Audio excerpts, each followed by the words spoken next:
Do you want me to roll initiative? I Yeah. think we should at least roll initiative. Okay. Yeah. And so the final battle begins. It's the final countdown.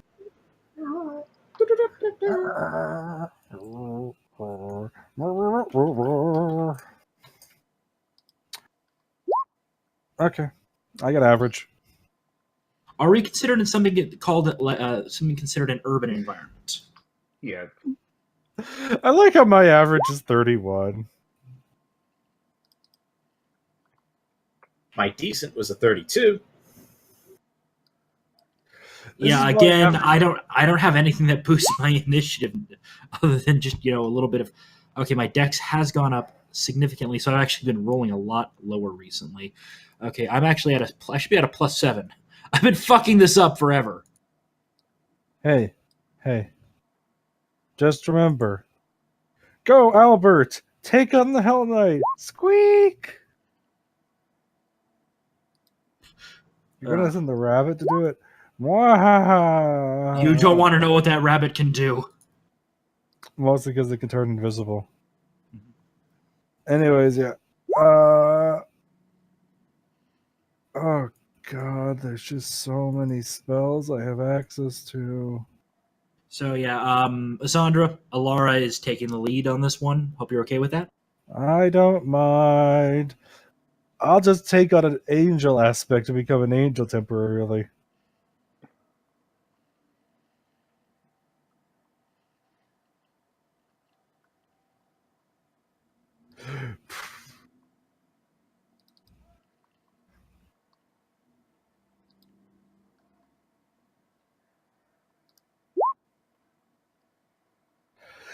Hmm.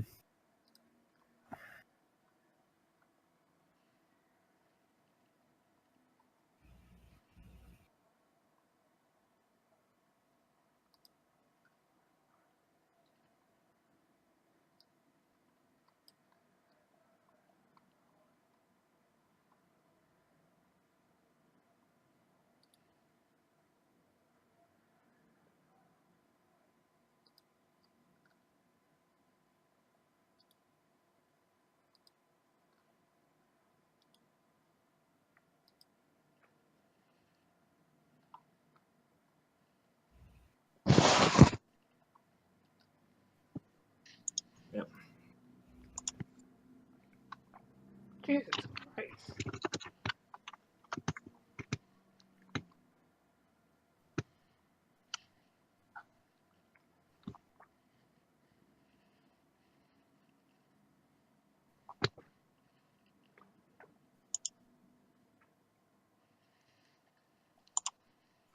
I don't think they have good odds.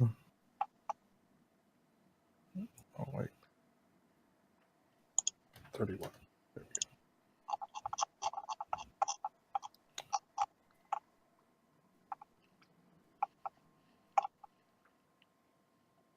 At least one of them goes ahead of one of us.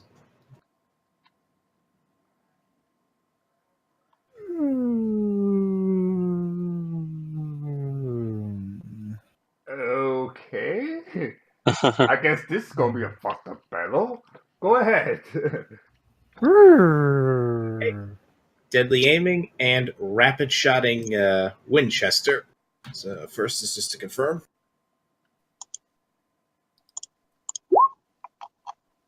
I assume that confirms. Yes.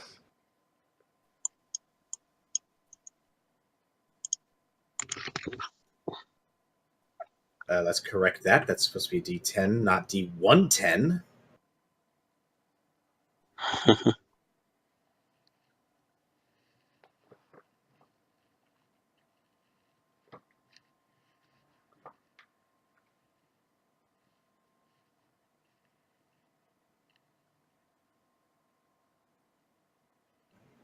Oh, actually, forgot to add +4 to that, so that would be 170 he takes. Now for the rapid shot.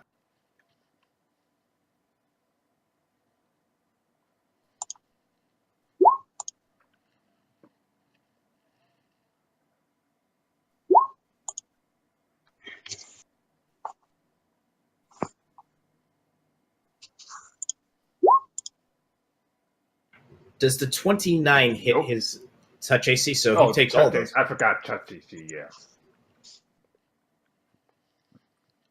Okay.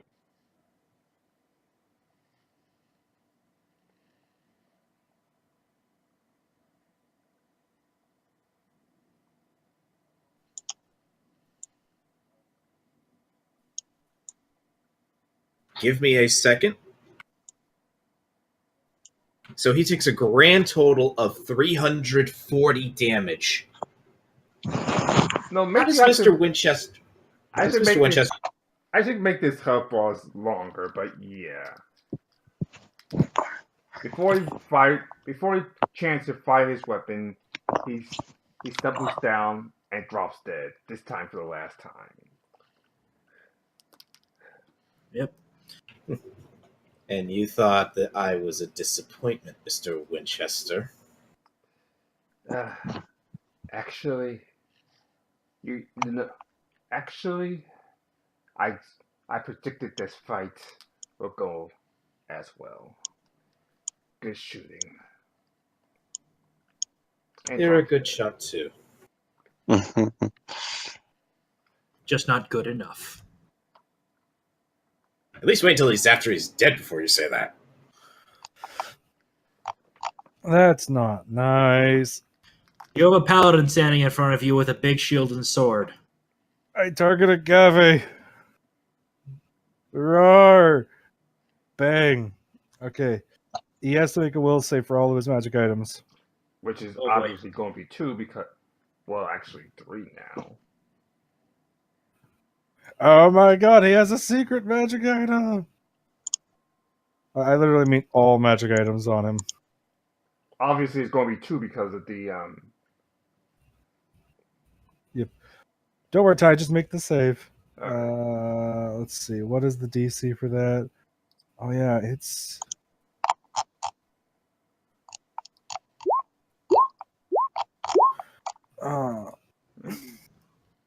Oops, sorry.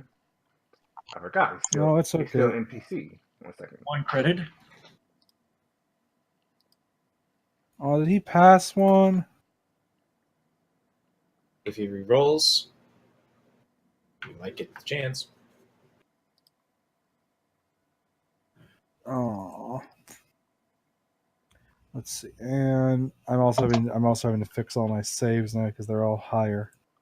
So 1 credit, so I Okay, should do the other one.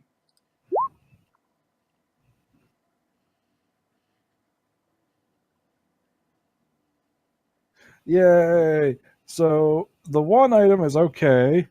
The other one he doesn't have for the next 17 minutes. It is now just a normal item. So that's it. So that's his what you call it sheet. The what you call it armor. The Hell Knight armor. Hell Knight armor. Well, it's the Hell Knight armor has non-magic intrinsic abilities. It's just it doesn't give him nearly as much protection anymore. Yeah. Also, implosion. Yeah, he has to make a fort save. Make a fort save. Jesus. That's not good. That's not good. You cause one creature to collapse into itself, inflict 10 points of damage per caster level. So 170 points of damage.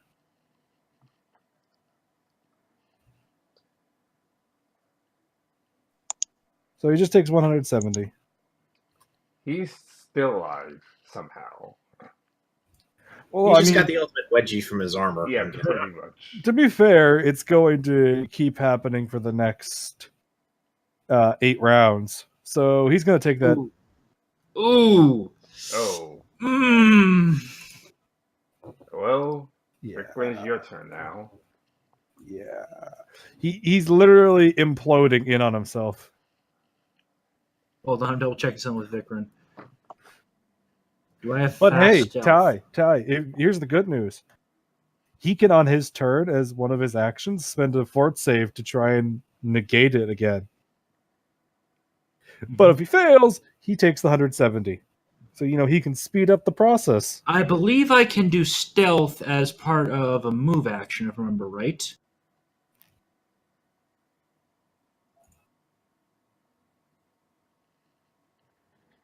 Because I have hide in plain sight, and I believe I am on a favored terrain because this is considered urban, correct? Yeah. Okay, yeah. So yeah, Vicar just starts running towards the Emperor, and he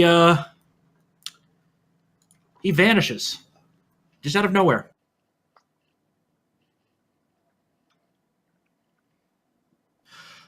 62 to notice Vikrin is now standing next to the Emperor. Obviously he doesn't make it. Yeah. So basically going to attack out of the blue, him not even noticing Vikrin appeared there. And this is where we get into bullshit. I will be, what is it? I can't remember what the exact term is for it, but, I think it's cleave, power attack. I'm going to power attack this. So that means I'm going to lose 4, but he's a human, so I gain 2.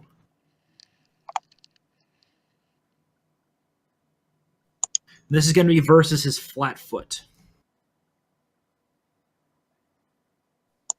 Only rolled a 9, but I think 36 beats his regular AC. Yeah.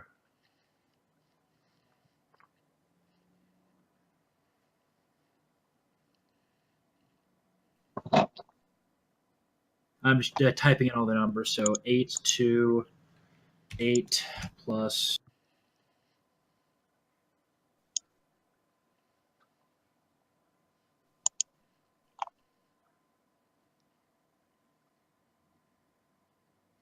Yep.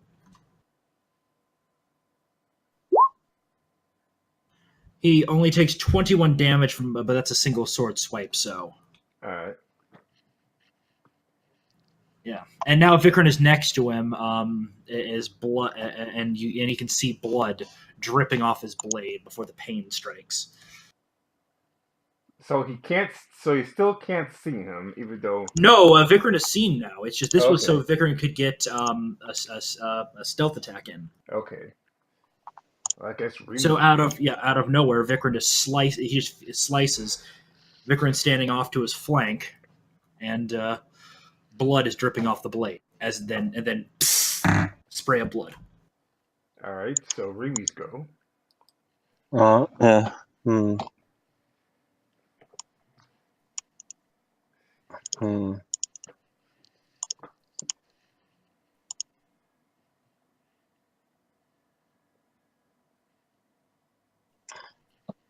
I cost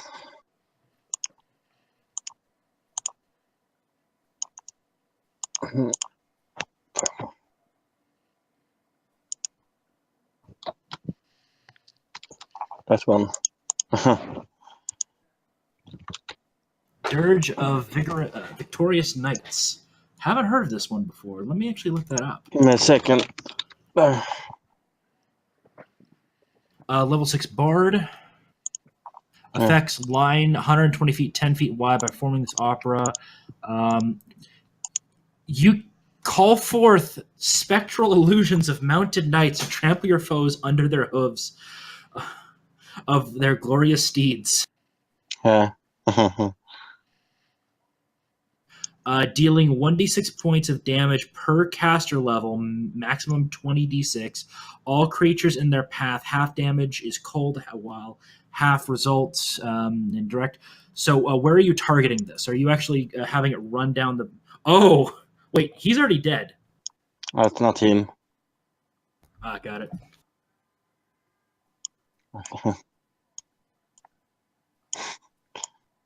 Like that. Got it. So you're running over the corpse. Yeah.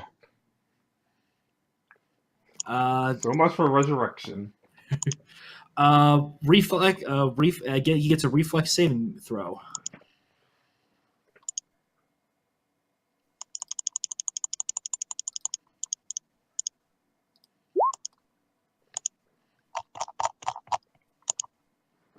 He might have actually made it for half damage. 1d6 per level. What was that? Your caster level is 17 because you're 17th level sorceress and bard. Yep. So you need Did we level up? Yes, we did level up. Okay, I didn't know. He did level up. So, So he takes what, about 30 damage? He takes 29 damage. Yeah. Half of it being cold. Ooh.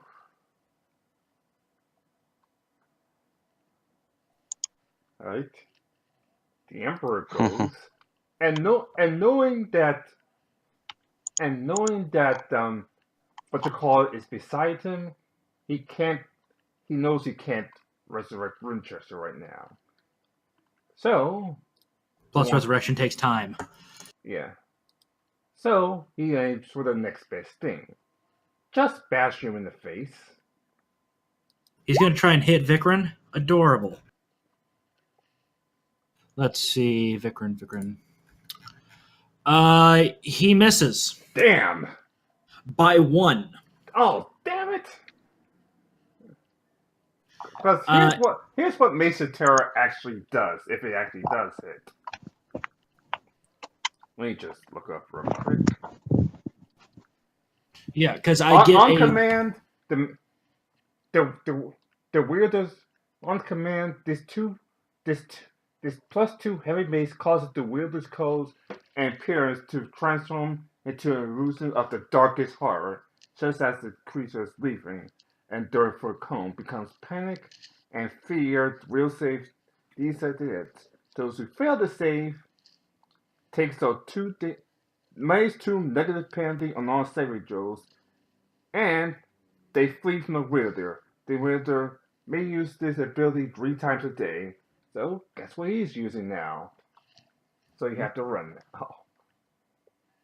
now. Just barely. The only reason I didn't get hit by that is because Vikrin gets a +1 to AC versus favored enemies. Favored defense. He Yeah. barely missed. Barely. Or else? As a free action, caw, motherfucker! Really? Hawk's gonna. Yes, it's what she does. It's her specialty. Let me double check something with the Hawk.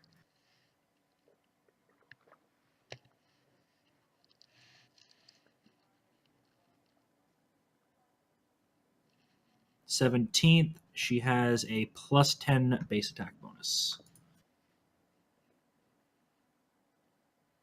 Which means she's at a 16 +4 +2.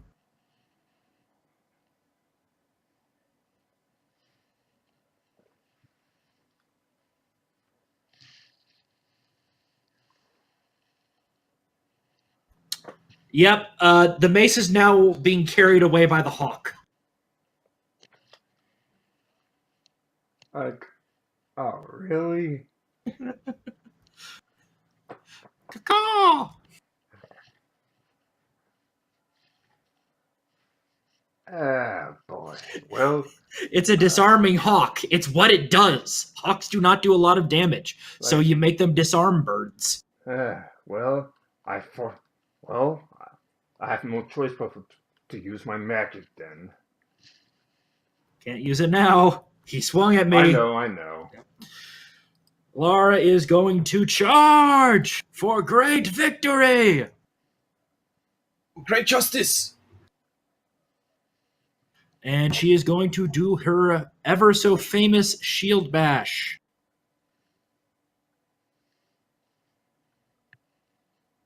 But also marking him as and using smite evil against him. So this will hurt.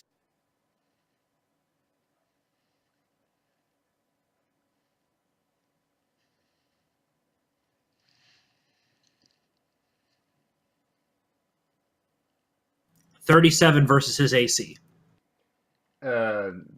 Just miss.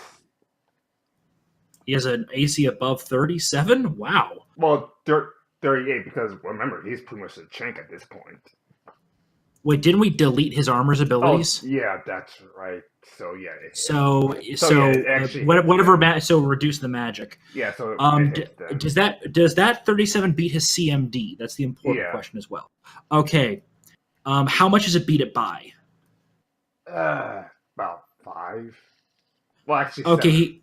Yeah. He's just been shoved back 10 feet. Ouch.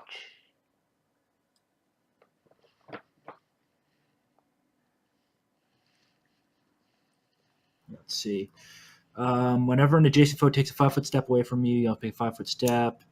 If you take this step, okay, yeah. Okay, yep, she can't use step up in this situation. That's to more keep people from running away from her. So yeah, she just shield slammed him. I'll roll the damage now.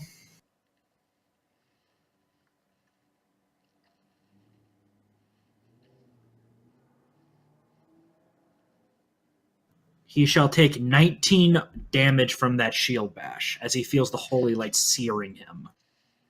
Ouch.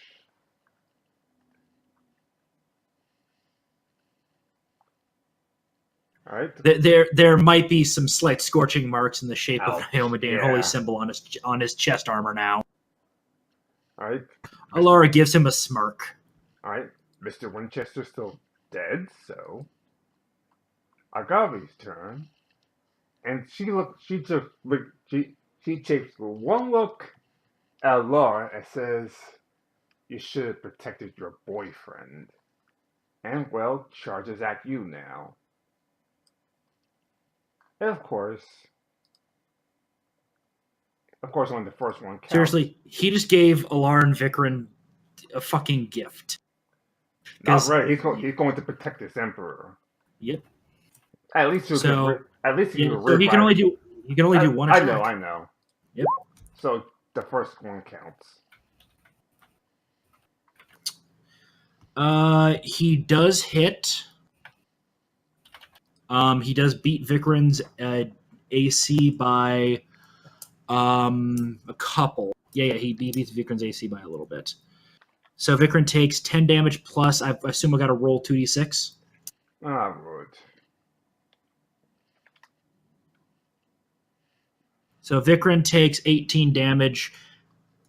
Unhappy camper, but he seems relatively okay. Right. So then it's your turn. Saloon shall move up 1 square, point to the Emperor, well, aim the rifle at the Emperor.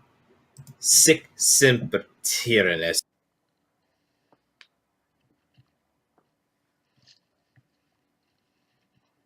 I assume that hits.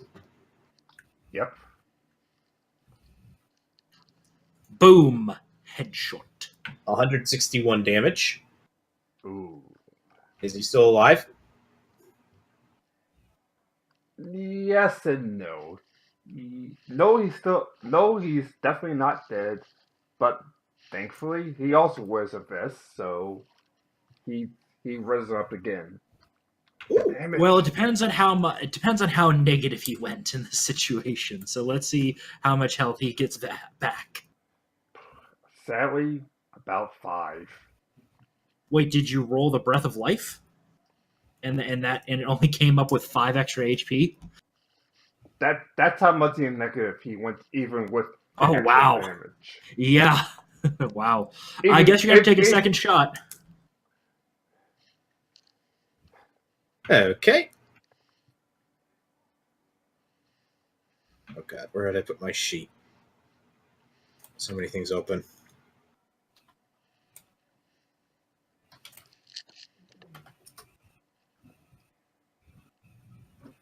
Yeah, that's definitely not. Oh, wait, hang on. Gotta confirm that second one. Also, This remember, is to confirm the second one. Yeah. Also, a heads up. You may want to just roll that first damage, that first one's attack, because you said he doesn't have much HP left after that headshot. So you may want to redirect your targets at Agave. Okay. All right.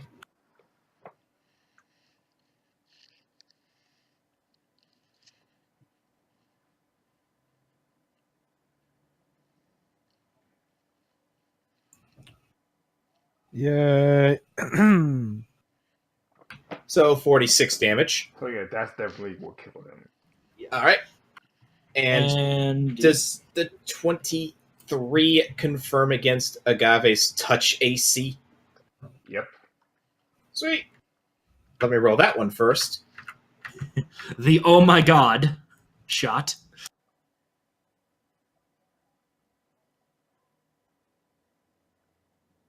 All right, an additional 174 damage to Agave, and then one more hit. So, a total of 213 damage. Yeah, that's enough to kill him for good. And his armor's abilities are off right now, so there's no res. Yeah, no. So yeah, there's no res this time. As Agave stumbles back, clutching into his sword, the sword grows faint before it no longer becomes a holy sword. As Agave slips and falls, the Emperor stumbles back to his throne and sits. He screams one last time, "Long live me!" And then stumbles and dies. So, yeah, battle's over. Let's see now. Well, Does this guy have a crown on his head? Yeah, a makeshift crown. Even though the emperors of Wufu don't wear crowns, but he's arrogant as well. So historically, they don't wear crowns. No. What do they wear? Is it just a certain type of clothing? Is there something specifically the emperor wears? Yeah, a certain type of clothing. Like I'm looking for that. Actually the sash he wears is pretty much this. It's pretty much the emperor's satchel. Is it a sash that has been passed down, or is it made for each individual emperor? Its sash has been passed down. Okay, I'm going even though it's a sash is passed down, and every time a new emperor has been crowned, it shows a name on it. So his name has been added to it. Yeah. You can't easily remove the name because it's been hastily put on, but yeah. Well, I'm removing that, even if it's going to damage the sash. I think the true emperor wouldn't mind that. He can get it repaired. Yeah. So I'm cutting that section out with the bloody sword that I used on him. And then I guess we're going to walk, and then, we've got a temple to desecrate. Before we do that, before you desecrate the temple, you have the revolver that Winchester's using, the first ever double-barrel shotgun with. Oh God! Oh God! No! Wait, with this. Yep, he has. Oops, sorry. But yeah, he has Dragon's Breath rounds. Nice. Oh Lord, no! Saloon like is likey. And like I said, along with the base terror, the upper half for rings, like I said, two of the rings you already know, Ring of Fire and Ring of and Anti-Geese is the other two. Of course, Agave has his helmet armor, which of course is useless for the next 15 minutes. Is it still imploding? Huh? No, it's him that's imploding. Oh, Yeah. It's him that's imploding. Oh. So, there's a pulpy mass inside of the armor. And we can hose it out. But if the fight were going any longer, somewhere this would have happened. Yep, I also had frozen. Oh, he would have gone kamikaze. Yep, and took. Is that a reflex or will save? Oh, it's a fort save. Yeah. I actually probably had a good chance of saving against that. But he couldn't exactly do that because he'd have to get some distance. So So he's dead. We've got his sash. I guess we're walking out of the We got all the their nice fortress. things. Before Fortress. we do that, let's shall we burn the bodies? No sense in there being any other surprises. You already burned Mavis's body, and I'd rather not risk there being another necromancer out there. They're so annoying to deal with. Get me enough lantern oil, I can do it. Get all the holy symbols as well. Right, I chuck Vikrin 2 flasks of oil. We're making a pile. Once everything's been removed, Yep, once everything's been removed and safely stored in the quarantine section of the pocket dimension. Just in case of cursed items. So yep, piling them up. A couple of throwing the oil on it.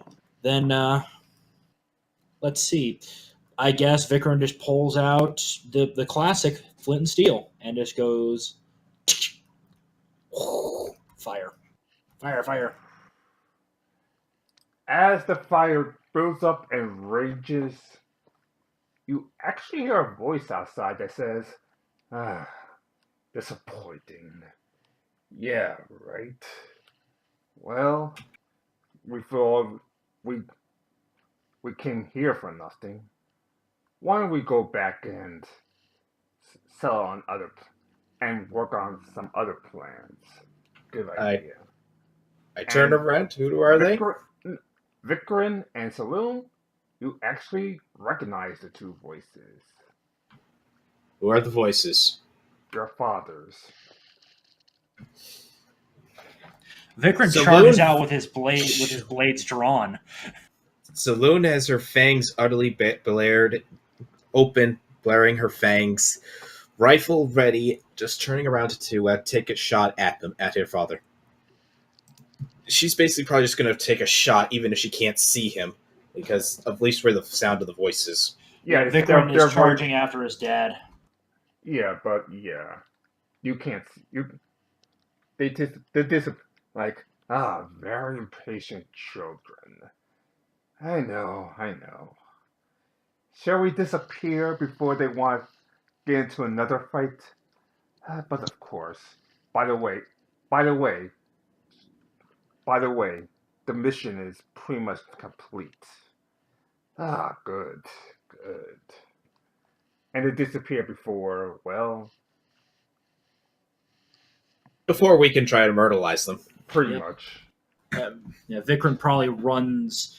It's slashing as his No. father fades. Let's be fair here. That's not entirely possible. How so?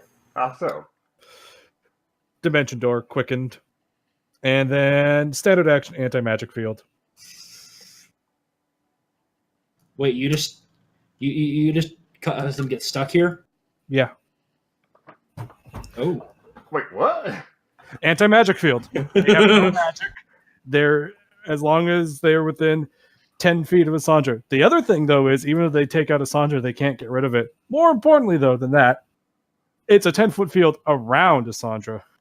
But the Does it other thing affect- well, you can swing into it, but your stuff won't be magical. You swing into it, but they lose all their magic stuff, which includes things like vampiric DR and things, and magic items and other things.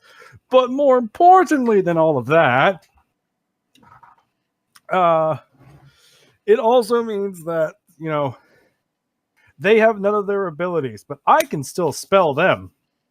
They can. They have none of their magic. I have all of my magic. Or they're projecting their voice. Well, we'll find out when I dimension door over there. Yep. Vikram's running out there, both blades Ty drawn. slowly looking through his notes and realizing what he has done. Ty's like, no, not again. No, I'm DM getting used to playing this by now, so I already figure out a way out. Also, Fiat. He through could its just I mean, say, yeah, also technicality, DM Fiat. anti-magic I'm speaking- fields do not affect supernatural abilities. So if a god is directly involved in this, they can still be pulled away safely. Yeah, You can't anti-magic field a god. Like I was saying, DM Fiat, they could just be like outside of the range and they get away before Zandra's able to get it off. Or they just had like astral projections simply because they figured to try and charge them. I know, So that's they actually fine. weren't physically there. Yeah, I know. I'm not saying that they can't be. I'm just pointing out that we'll find out because the dimension door. I was just making a joke out of it. Yeah. Because it's funny. But yeah, the astral projections are here. Yeah, Vikran's still charging. He hasn't seen his dad in about 70-ish years, or 60 to 70 years. Daddy, I Fucking hates his guts. Fucking hates his Yeah. guts. Saloon, Vikran. How are you doing? Don't bother shooting your guns or swinging your sword. This is not us. We just came for the meeting with the Emperor because he had preposition for us. Well, this is Saloon's dad talking, by the way. That, and I picked up a better daughter, if you will. She's being flown right now to, well, you know. Her fangs are blaring right now, and there's like an unearthly sounding growl coming from her. Yeah. Oh, she's dipping into her vampiric nature.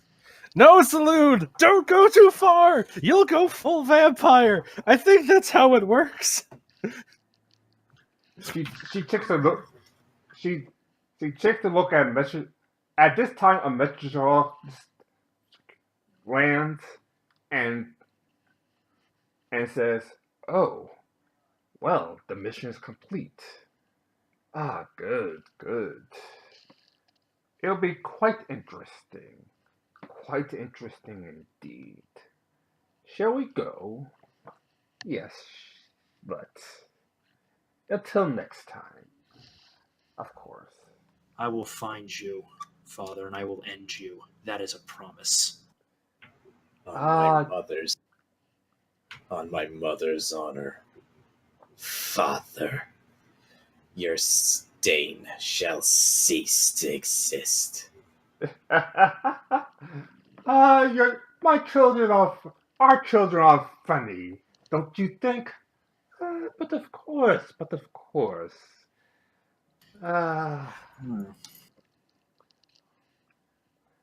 You forget who my patron is now, Father.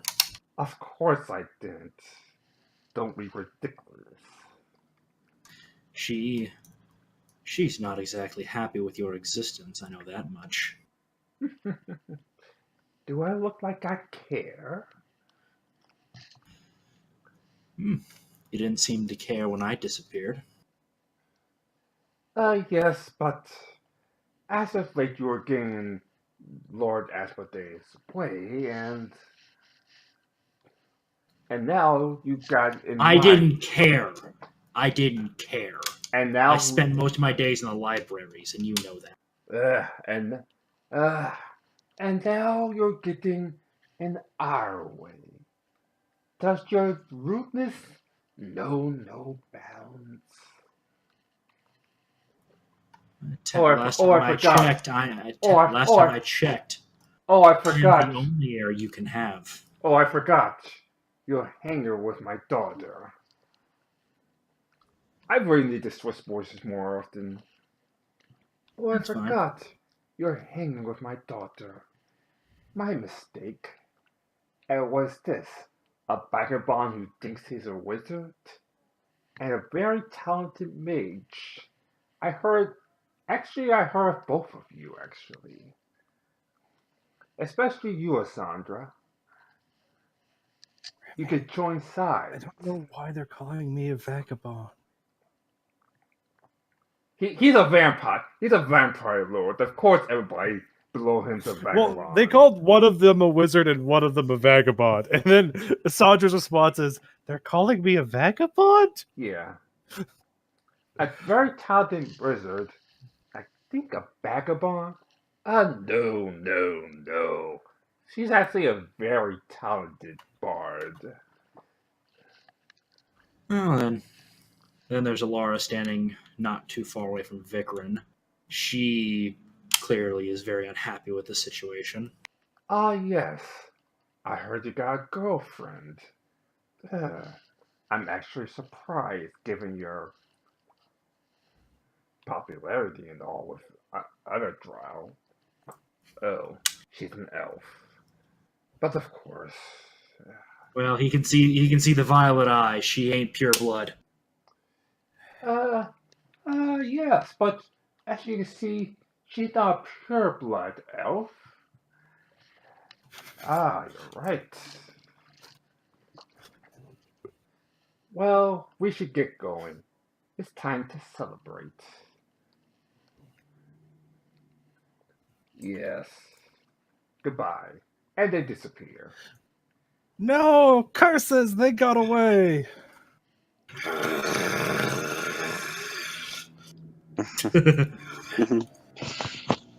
Vikrin is cursing in Undercommon. Right now, Saloon is just like trying to do deep breaths. I'm sorry you had to see that. Especially you, Ilada. Vampires don't piss me off. Whatever he is, and she points to where Vikrin's father does. I am going to take my father's skull and turn it into a frigging goblet for use of holy waters. That's the only good punishment I can think. Let him always be used as a vessel for holy water. Damn, dead creature. At this point, Archie teleports in. Did you see a? Did you see a? I know you were with it, but did you see a vampire around here? An astral projection of one. Oh, this isn't good. They got away. Not only that, but a chosen of Osmodius. Didn't you kill them already? No, this one is much more established. One that I have a personal hatred for. Ah, I see. It's because they're his daddy. Ah, I'm sorry. Please do not refer to him. I refer to the term father because it's the only technical term. My actual father is currently sitting in a quiet temple, probably praying to Desna. If I'm getting the daylight time conversion correct. I think it's night over there. Well, I'm sorry. Well, at this point, a watch starts, going off like, Sally? What's going on? You have to see me? Alright, I'll come to the tower. Sorry, I gotta go. Sally's in a panic for some reason. See you later. And tells we're off. Well, we have to get this to the proper Emperor in Valor. Vikram's holding up the sash that's damaged with the name of the previous Emperor cut off of it. We also have that shrine in there to destroy. We already burned the holy symbols. I feel like burning more things, though. Let's just bury it. Zandra. Before we do that, let's kind of take stock. There might be, important, useful stuff in there, like, other things. Good point. Oh. Aww. Once we loot this place, you can go free and bury this city as deep as you wish. This fortress, yep. The fortress, yes.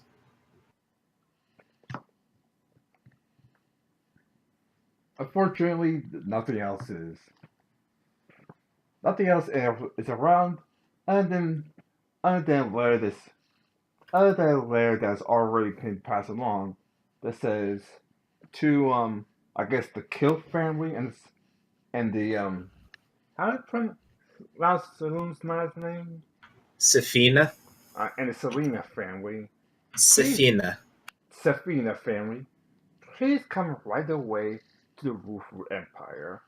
We have business to discuss as far as taking over Asmodeus. Yep. It would be his title would be First Lord Kilth.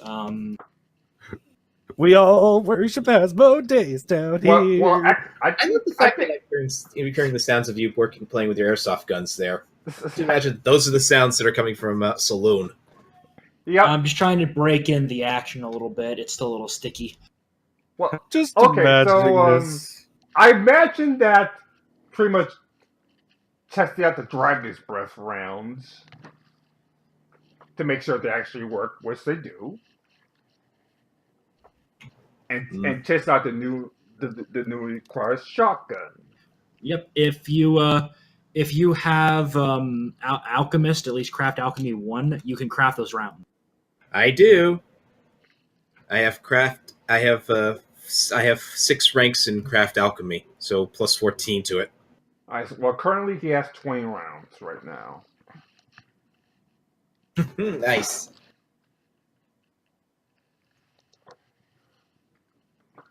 And they actually try to look like, what's a Sandra's family and where does he come from? Or, hey, what's Remy? Is Remy a powerful sorcerer? Maybe we should go on her. Maybe we should go on her side as well. But under that, just notes. You just look to Sandra's family, it cuts to a forest, and everybody's like, huh, she went out to get milk and eggs a while ago. Just never returned. Yeah. All of Sandra's family are a bunch of druids, it turns out, and she's just 100% not into the druid lifestyle. Yeah. They're not even just salt druids, they're just pure druid one way. Yeah. And she's this weird wizard cleric bullshit. It's like, huh. Yep. That's gone very Now cosmopolitan. Yeah. And now it's starting to make sense. Oh, a fun fact. If any character is looking at Saloon, they would notice a small subtle change in her. Specifically her eye coloration. Red? After the meeting with the father. Blood red? Not fully red, but they did at least turn a bit from steely gray to a bit red. So a little bit of red there. Well, Vikram still probably has the reddest eyes of us all. Drow. The reddest eyes of all, Vikram. Alright, so I assume you charge the Battle Castle with the news. Well, Battle Man with the news. Excuse me. Yeah, we head down to Castle Balor. Well, Yep. Manor Battle. Yep. Manor Balor. The Emperor is dead. Yeah, Well, Vikram holds up the sash. I thank you. Yes, I know this has to be done, but it's still my son. I shall mourn him, even though he made a very bad choice in life. We could reincarnate him. No. No. He was allied with my father. No. I don't know. The image of an Asmodean worship. He made his choice. I don't know. The image of an Asmodean worshipping chipmunk is kind of amusing. I mean, I can't really do that, but I could polymorph him. That reincarnation was that it could be It reincarnated. will reincarnate him as something random, but not as an animal. Has to still be a humanoid. Oh. Never mind then. But yeah, we could reincarnate him as, A halfling. Yeah, halfling. Ooh, as a gnome. The perfect football for dwarves. Well, you guys have that option. I'm not going to stop you if you want to reincarnate him. That should be the. It should We'll roll be. the table and see what happens. It should be the father's decision as to whether that should happen or not. You know, we could reincarnate him as a halfling. Then I could polymorph him into a gnome or something else. Do whatever you want with him. As far as I don't know. I was just saying, like, you could raise him to do better by having him be a bird that has to live inside the palace walls. Put a ring of longevity on him so he doesn't, and a ring of sustenance so he can't, kill himself by starving. And so he has to just stay there as a bird until he learns his lesson. No, I don't have many. I don't have an heir. Well, I mean, we can fix that as well. Saloon will start working using her skills to try and create some Viagra. Let's all go make some Viagra for the Emperor. Vicar and Alara are kind of quietly chatting to each other in undercommon about the whole situation, what to do next. At this point, Sally walks in, and she has actually sad news. But before I begin, Alara notices something. As she looks, what do I notice? I said no. Alara notices something. Darn it. Okay, she's not very perceptive, but sure. No, because it's very easy to perceive. Sally technically isn't evil anymore. Scanning. High alert. Paladin going on high alert. Does not compute. Does not compute. She's now chaotic neutral, if you're wondering. Oh, so she's still a succubus, just she's choosing a different path. Yeah. Yeah, she's still like within the limits of what I think a succubi could be. There are ways to go a little beyond that, but it's kind of... Yeah, like as far as I know, like by default they're considered chaotic evil, but they can move up one alignment or one to the left. They can move along on a linear line, left or up, but to then go, so if you can become a lawful evil one or a chaotic good one, to then become neutral good or lawful neutral takes a bit more. It'd be interesting to see a chaotic good succubi. That would certainly put Alara's head on a swivel of like, okay, they gotta be fake news. There's no way. She kind of used all of that up with Vikrin. She doesn't have any of that left. That amount of paranoia, she's just out of it. None left. Anyway, she walks in and takes a seat and like, the king is dead. What? Killed by 2 assassins. What weapons did they use? What of the princess? She and Alara are still alive, but barely. But she's going to recover, as well as the captain of the guard. Again, Sam, what weapons did they use? Did they use gladiuses and hand crossbow? Yes. Thankfully, Sam and Orchid run up there as fast as possible, or the whole royal family. Probably the only reason why the princess survived was because of my training. She knows those fighting techniques. And as an ex-Admiral's father, as well as being trained by Kazak, I assume that's why Alara is still alive as well. I think it's Alona. Alona. Oh no, Yeah. Well, didn't she go with Vikrin, Alara, and the princess to Vikrin's hometown for a while? Yeah, exactly. She could have picked up some of the stuff from Vikrin as well, sparring and things like that, especially with the princess. Yeah. So she picked it up from like 8 different locations, but hey, she got enough. Yeah.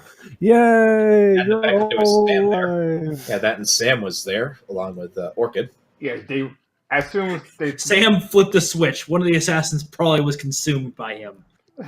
No, they got away before Sam and Orchid Pierce runs in to finish him off. So it was an in and out operation. Yeah, So their target was the Ward family, as well as the betrayer of the Asmodean cult.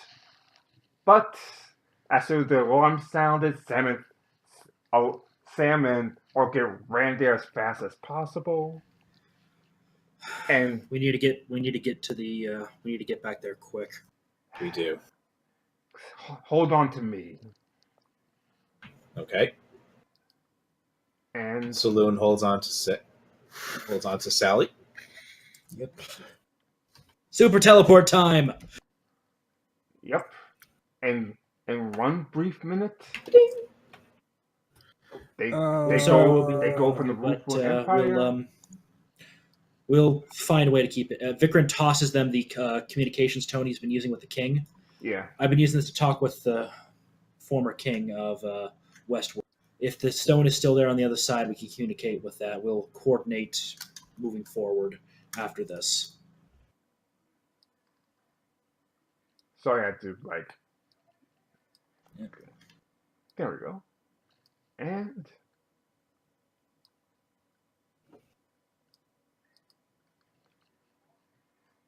to the throne room. Of course, with a dead king. King's gone. He's dead. The prince, What is the state of the throne room? chaotic, almost a mess. Yeah. The prince, Vikram's making a beeline to the princess, pulling out his medkit. yeah, the princess and Laura, Yay! Magic. How does she look health wise? like I said, almost half dead. Saloon goes full Overwatch and just starts scanning everything, all the corners for somebody hiding invisibly. Alora will be hold on. Alora will go over to Alona and use pop a couple healing. Pop a couple uses of lay on hands on her. Let's see. Of course, the I captain think guards is she's here it's as well. half her paladin level. She's a 12th level paladin now, so that's 66. But first, Vikram's got to roll his heal check. So let's see. The tiger Heal. gurs at Vikram until it recognizes who he is. Oh, he's not wearing his mask. He's got his hood down. No, man. Yeah, after so everything I'll after everything that's happened, Okay. you didn't know what's happening until Alona gets 39 HP back from Alara. That probably at least patches up mostly, and Vikram will give. Let me double check what my favorite my healing does. Here we go. Now let's see. It's Nature's Healing, and where in the hell are you piece of crap? Here it is. Treat deadly wounds. For 3, I have 5d6 plus 5.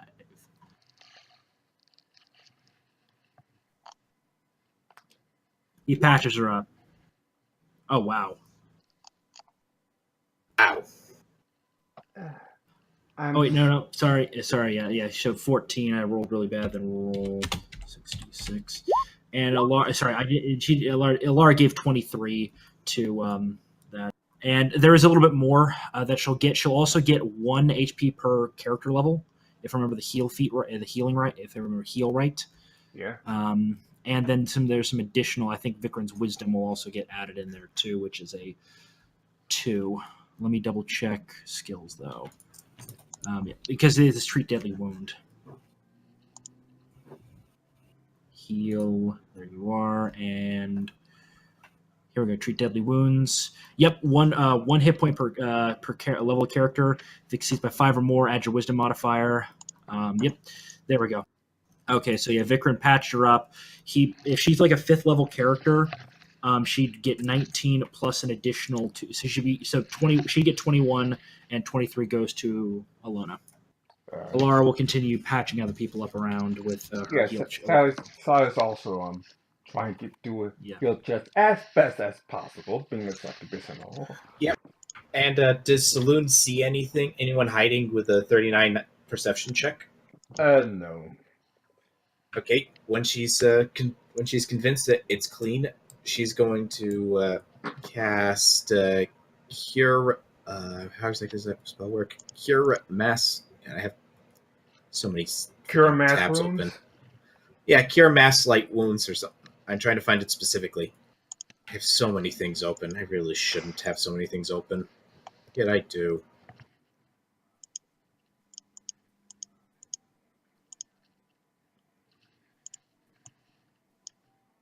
This would be... Oop, actually, it's this way. So...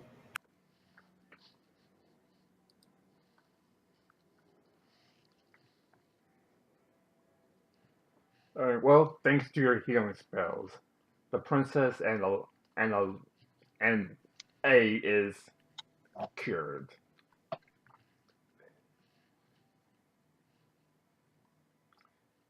I'm sorry. Vikram's I tried standing to- over you.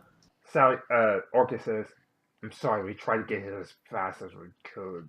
Okay, so everyone there who was being healed in that group, it gets an additional 27 health back. Oh, you also patch Vikram up to 100%, and Alara. So Yeah, I believe forgot it they just- actually got yeah. hit during the fight. Yeah. What was it? Akiri, that's all allies. It's not Yep. maximum number. Just everyone within a certain Mhm. range. Yep.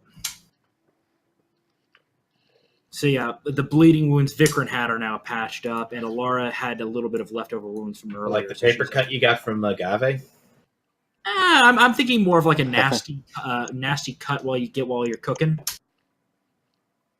Okay.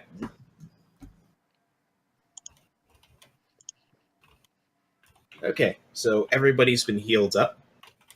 Saloon goes right back to Overwatch paranoid mode, searching everywhere, every shadow, anywhere. Is Malin conscious or is she unconscious? Who? The princess. Vikram Oh, yeah. calls her Oh, yeah, I Malin forgot. at this point. She's unconscious.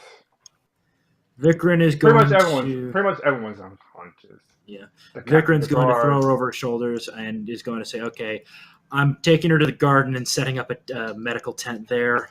She's probably going to be a little more comfortable there than waking up in here." I'll assist. Alara with helping Vikram's- anyone else that's unconscious. this is going to be he's setting up his large tent, and it's just going to be Malin and Alona. That'll be in that tent. We can set up additional triage elsewhere with other tents. Out of curiosity, is Sam and Orchid still here, or have we Yeah, arrived Orchid, like after they Orchid's left? right here. I just did. Okay, I just did Sam because I don't have his character sheet anymore. Okay, But yeah. so Sam What Sam, is on my character sheet? No, Sam. yeah, my former character. Yeah. Let me see if Did I you can just find dox it, yourself, actually. Diplo? I was say, So Sam's also here. He'll basically carry two people over his shoulders. I'm pretty open about the fact that my name is Sam Seawall. I know, it's a common name. I'm just joking, man. The less common fact is that it's Samuel B. S.H. because I have two last names. And then you got to throw in the fact that there's a junior at the end. Ooh, So it's SBSH Junior. okay. I'm just going to call you Sammy. Don't. Okay, Diplo. Or V. Sam works fine. I think you used to go with a V Knight. Yeah, V Knight was the old one. Okay, Diplo. No problem. Okay, so Sam basically shoulder chucks two people at the time, Hair still a slight shade of blue. and he has his arms out carrying another wounded bridal style. So he's basically carrying three people at once. Yep, he doesn't care. He just has all the strength. Yeah. of course, the tiger comes with you to make sure that the princess is all right. Yep. So okay, let me see how many total actually survived the fight. Do you require assistance? So I will be glad to assist. All right. So 14 survived the fight, but the casualties are about pretty much everyone else in the Royal Guard. Yep. That was on duty that night. They're still. Well, yeah. No, this is that was Royal on Guard, duty not that City night, Guard. yeah. Royal Guard's different than City Guard. I forgot. They focus primarily on the castle. Yeah. So So yeah, So it's, she's, it's pretty much 14 out of like 70. Vikrin will do just a big heal check for a bunch of people. So this is just kind of I think he saves quite a few on the edge guys that are in triage right now. Like, Yeah, Saloon will see just the cast mass healing again. Yep. Everyone around her gets a nice heal. It's a combination of just Vikrin's patching people up, doing what he can. The princess, pretty much Vikrin, Sally, and Saloons try to heal people as fast as possible. yeah, yep. Let's see. And Alara's keeping watch, though, mainly spending time in the tent, keeping an eye on the princess and the converted priestess. Once things settle down, Virkun will kind of set up his little desk. Well, he probably already set up the desk for his medical supplies, but he set up his little portable desk and has a chair, and he's just kind of writing down just general casualty reports, recommended treatments for ongoing things of that nature. Does the princess stir? Eventually, she's like, "What happened? I don't. Easy there. It's a nightmare." Vikrin kind of spins around and kind of pulls the chair up and sits down next to her and says, "Easy there. You were in one hell of a fight." So it wasn't a dream. No, it wasn't. I'm sorry. Don't worry. I'll make sure the bastard order this pays. Princess, are you all right? Is this The Alona? priestess, yeah. Yeah. Is she trying to get up from the bed? Yeah, of course. She tried. Alara just immediately goes, "Nope." Like she's You're trying injured to. too. She's trying to Stay stand up with down her and rest. quarterstaff, but the quarterstaff snapped. No, Alara doesn't even let her out of the bed. Alara just like, "Nope, staying in bed." Good thing too, because the quarterstaff snaps on part who put it down. That's good.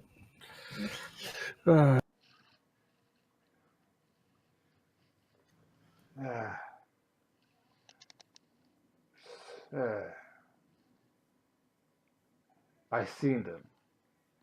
They're like night and day. Compared to us, we were a joke. You were fighting master assassins from House Kilth. I think the only thing that kept you alive was the training I gave you. You knew at least some of their techniques. Good thing too. They've been laying around to my memory's foggy. I guess the spell they use still affects me. Vikram looks over to Alara and asks her to go get Asandra using Undercom and mentioning that they were affected by some sort of mind-altering spell. Asandra, if you're still floating around, Alara comes up to you.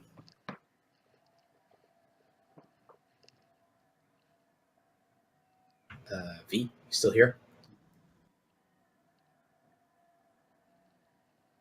Diplo? I think Diplo's not here right now. Okay, he's muted. Okay. Maybe you have to step out for something. Okay. Actually, at this point, Orchid walks up to you like, I think I know what they're talking about because I've seen them. They've been led around by some haughty talking growl that stinks of arrogance. Female, Probably Vikram. Of course. Female drow. Let's see. Vikram pulls out a piece of paper and draws his old family crest. She have one of these on her? Yes, that's it. That's the crest I recognize. Vikram just slides his diary off the table and goes, he's sending them to do his dirty work now. He must be desperate. Who are they? More than likely, you met one of my older half sisters. We just have an amazing family life, don't we? Well, I have an adoptive daughter back in my hometown that's probably but pining for Alara and I to return home. Probably.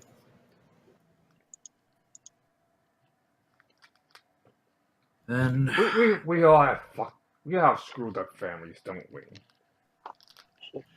when do you think one of the reasons why I ran and converted to be a destinant?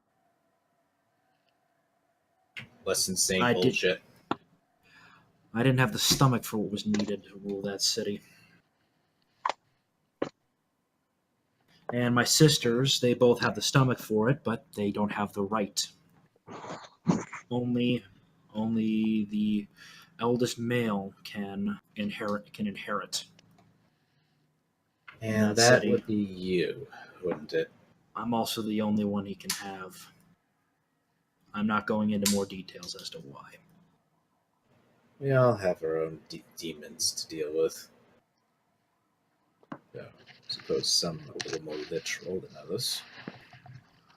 Ooh, if I could invade the Nine Hells and take out that bastard of a devil, I would. I don't care what kind of chaos it would cause in the underworld. I'm fine with it. Yes. Well, I think everything's well at hand. I should go. We should go home before the baby wakes up. You know. Yeah. God, that baby's gonna be fucking terrifying. Barbarian with a katana. Yep. Slice and fucking dice, motherfucker. A samurai barbarian with a katana. Yep. And if this were AD&D, he'd probably be dipping into the elf and dwarf class. Oh damn. Yeah, that was a thing in AD&D. That's There was a class called dwarf and a class called elf. That's scary. I mean, if I do a future arc, that's pretty much going to be the most scariest war alive. Oh, you mean descendants of our characters? Yeah. I have. Well, there's 4 choices from Vikram and Alara who I could continue with. And it gets crazier from there. Actually, no, 5. Sorry, the adoptive daughter is actually a choice as well. Anyway, let me get some water. I'll be back. Okay. I have no idea who would continue on from Saloon, because her plan is not to have children, because she does not want to continue on the vampirism stuff. Technically, it would only lead to a possible sorcerer with undead as a quality, as their bloodline. Yeah. She would not want to continue on the vampirism stuff from her father, because she would not want to subject any children of hers to such a fate that she had to deal with. And not to say that it will never happen, but she personally would not want to have children, but it might happen. Yep. Lauren Vikram, if I remember my timelines right, will have 4 kids in the span of 20 years. Pretty quick for elves and quite a lot. Yeah, isn't it usually like one a century? If they're really no. Elves in Pathfinder, they are old at like they're venerable at 250. They're middle aged. I'd have to check the age charts again. Hold on.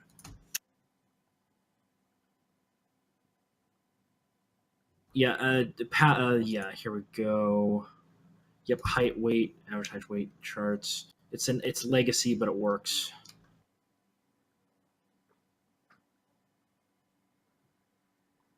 Here we go. Yep, here are the official ones. We're looking for aging effects. Yeah, especially since I did agree that we can go with the age table for elves for my character. Yep. Yeah. Middle age is 170. Okay, sorry, I was off. So elves become adults at 110. They have, where is it? Elf. They have until 175 to be adults. Then they hit middle age. Still can have kids, but yeah. So basically, they have about a 65-year period to have kids, and generally, I think elves probably have maybe have 1 to 3 kids in their lifespans. They might have one or two more after that, but once you hit old, that's basically no more kids. And that's 263. So my character theoretically has another 234 years to possibly have a kid. If we're using the age charts for adulthood, that means your character was an adult at age 110. Oh, so my character is still a kid, still a teenager for another 80 years. Well, that if you're a young character, that means you have to have all of your stats at a -1.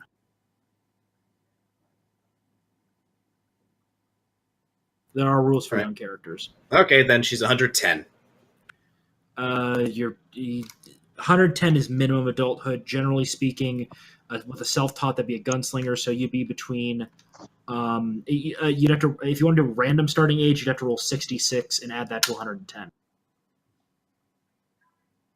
Well, she was not self-taught; she was taught. Self-taught is categories that include. Basically, it includes, even though it says "quote unquote" self-taught. It doesn't really matter how you learn it. It's just these are what they're considered for starting ages, for more random generation. So, all right. So I guess gotta retcon my character's age up quite a bit. Alara is 121 right now. She started at 119. All right, she's 115 years old now. It's just a little light, but yeah. So 100. So you're younger than Alara. Mm-hmm.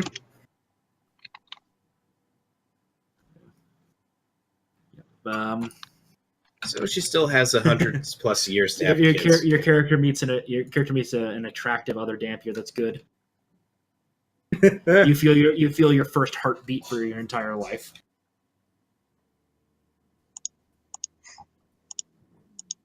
Yep. That would be interesting. Somehow I don't think she'd be interested in another Dampier. She'd probably be interested in something that's actually a bit more mortal. Probably a human, maybe an elf. Who knows? Half elf. Considering the magic bullshit a Sandra could do. Yeah. Yeah, Sandra is going to be interesting. She managed to do a soul transference into a thing. Into a giant golem that can now do magic like her. Who knows? Or just a brain in a jar.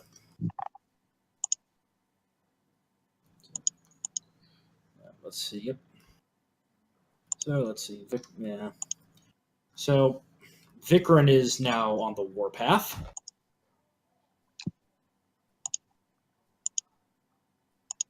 Saloon is also on a warpath, but she'll assist you, and I imagine that you would assist her, considering the shit Vikran is an expert in fighting undead.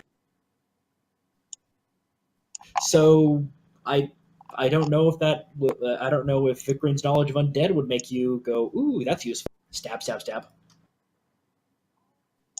Well, the biggest weakness of zombies is blades. Vampires, holy symbols, occasionally garlic.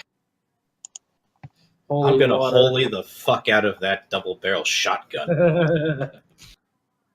It's gonna just point blank your father with both barrels. Hey, Dad! Fuck you! Bang! Oh, she might decide, I'm just gonna saw off that handle, saw down the barrels a bit, turn that into like a handgun type weapon now. To a one-hander. And this is my boomstick! Yep. I mean, hey, the shotgun, airsoft shotgun I showed you earlier, that's one of my sidearms. Though it's a little bit trickier to handle one-handed with the stock on it.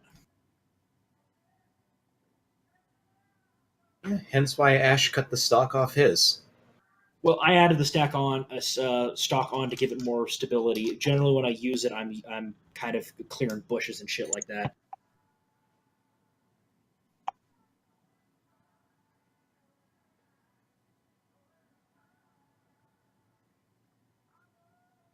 One of the outright most awesome things about these Jag Arm shotguns for airsoft, they are slam fire capable. Nice. Hold down the trigger, it keeps pumping out shots. Shot, shot, shot, shot. Oh, God. So Princess is probably not feeling 100%. She's got PTSD, probably.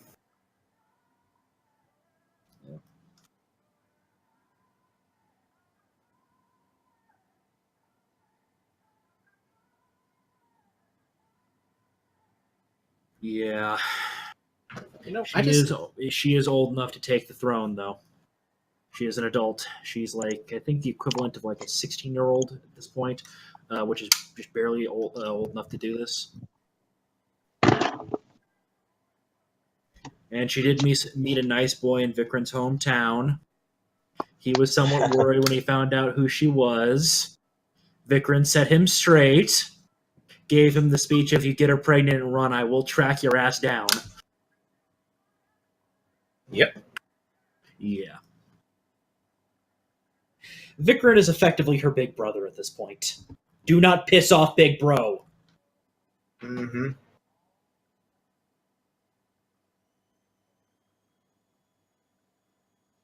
Well, at 110, at 115, I imagine that her human mother is dead by now. Oh well. Assuming she survived the childbirth. That too. My Dampier is one of my few evil characters. Yeah, Your character would fucking hate him, Kiri.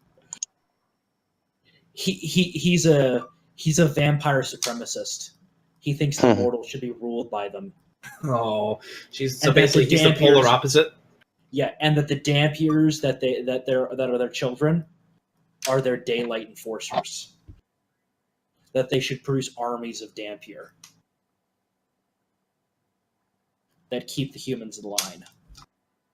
Well, the mortals in line. And the thing that's really fucked up, his mother was completely willing. There was a cult surrounding this vampire, and this vampire did legitimately care about his son and his wife. Dude, it's just yeah, and he's lawful evil. He's a kind of a ranger fighter hybrid, focusing mainly on use of what was it? He used a longsword that he got from his father because, and the reason why he actually doubled down on these beliefs, they just had a small little kingdom in the corner of the world, and they were not actually causing any trouble. Because his father, though, had aspirations of doing that eventually, he was like, yeah, we have to build up and, get people used to the idea before we kick the door down. And then, a group of paladins came through and slayed his father, nearly slayed him. Mother sacrificed herself to protect him. And now he's on the warpath.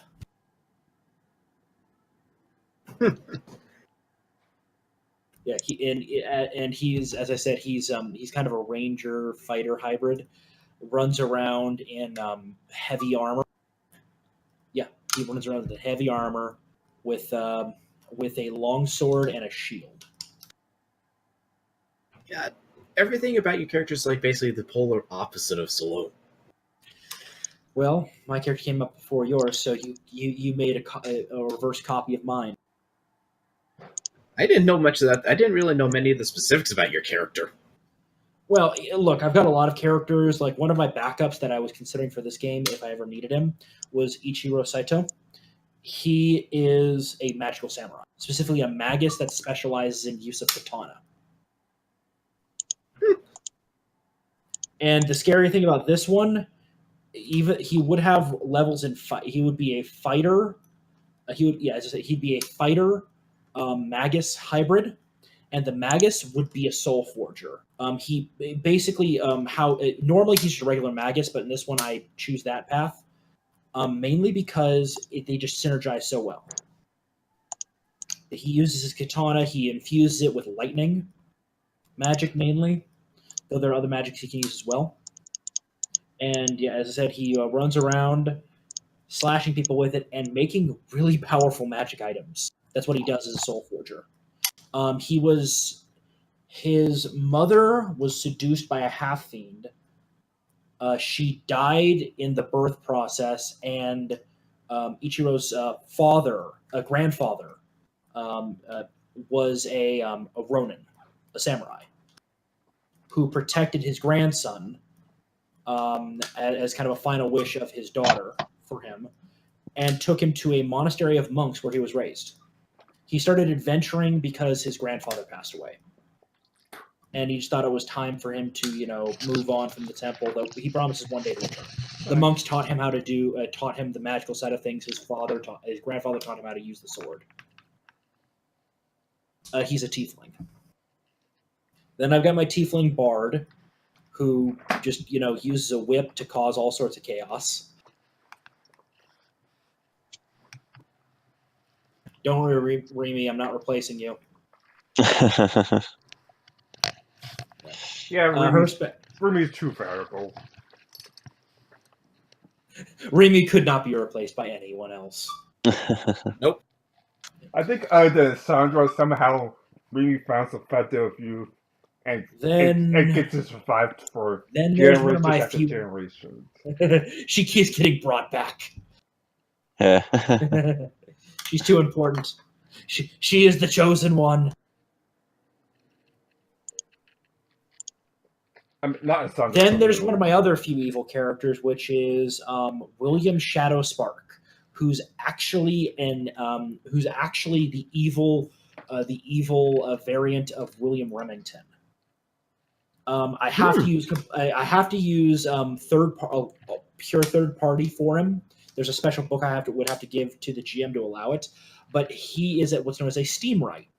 Steamwrights are an interesting little guy because they can make these gadgets, and his end goal is to create a device that can create an anti-magic field that turns off magic for the entire planet.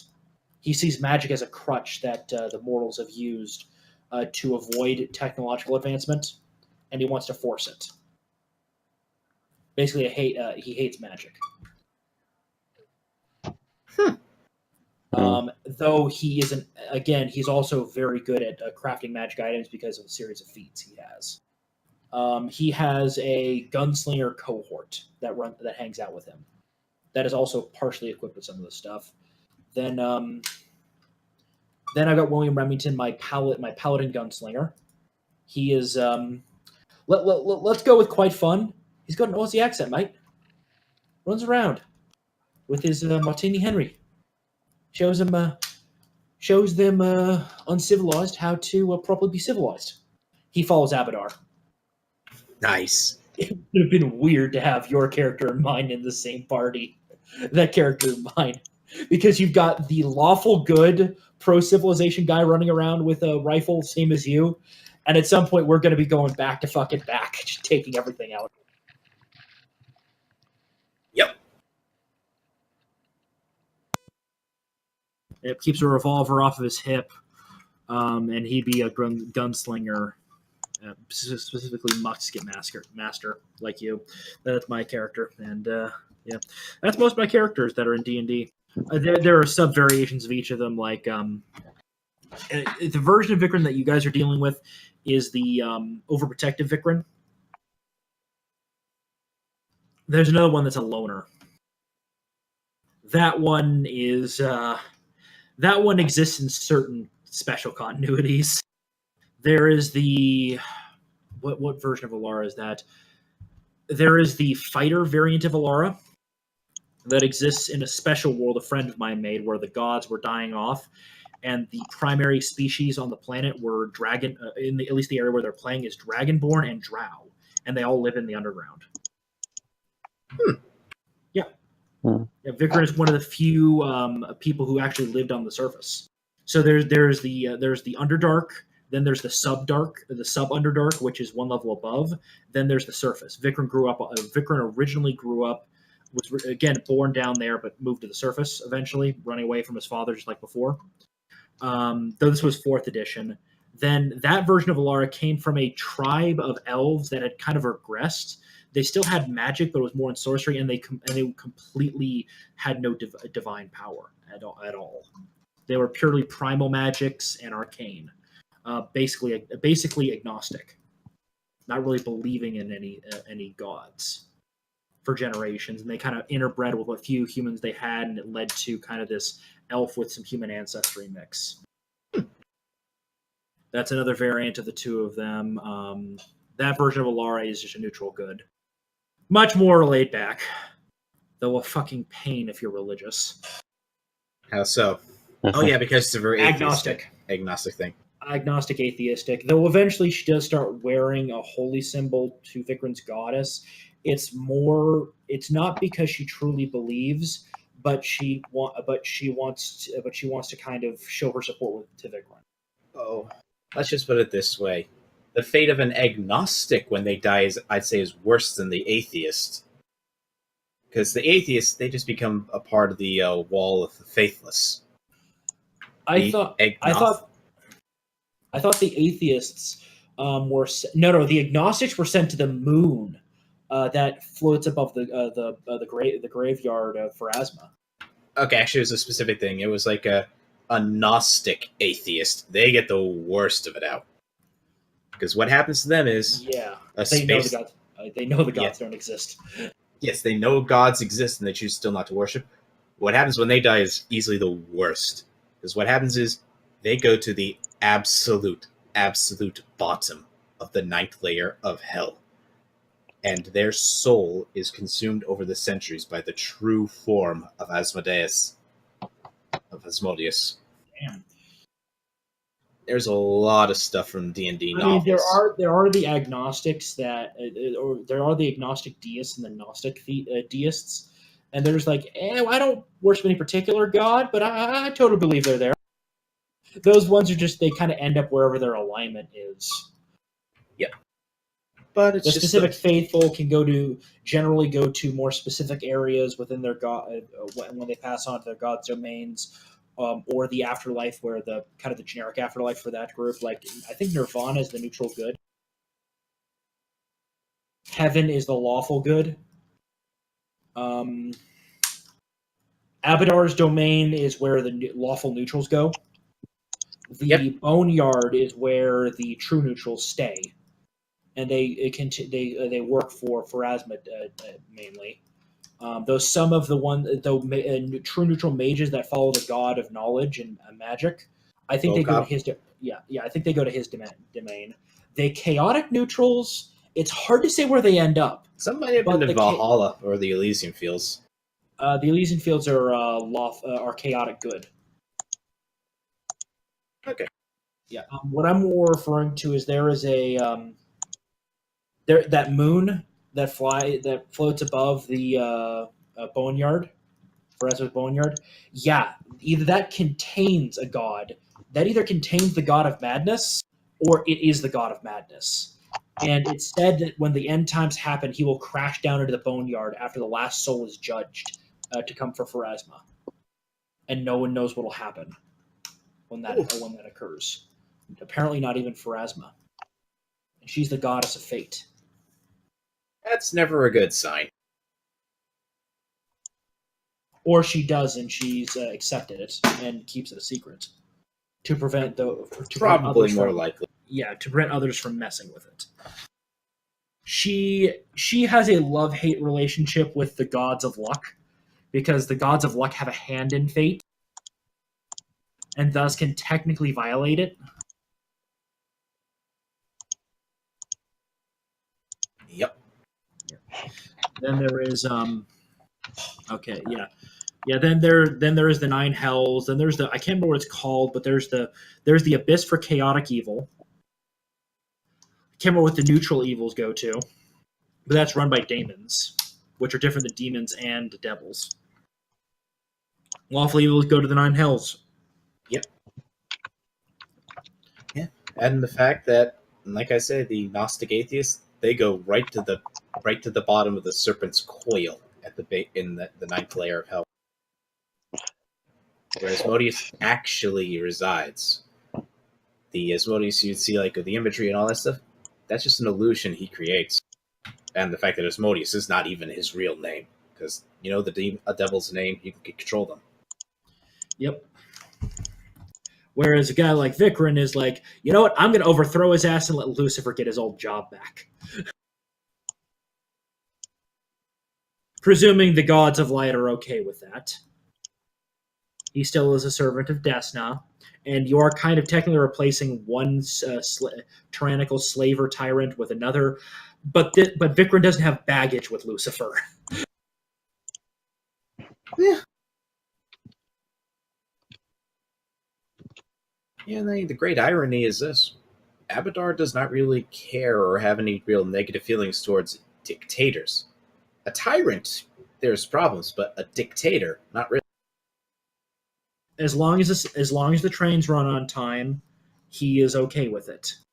Yep. It's when they start going into cruelty for cruelty's sake, then that's kind of where he gets annoyed. Yeah. Yep, and also I've noticed that a lot of the neutral gods tend to lean. Certain ones are true neutrals, but some tend to lean more towards the gods of light. I wouldn't be surprised if Abadar, because kind of creation is considered more of a good thing on average. So he might have a tendency towards the light. But yeah. He still has his evil followers.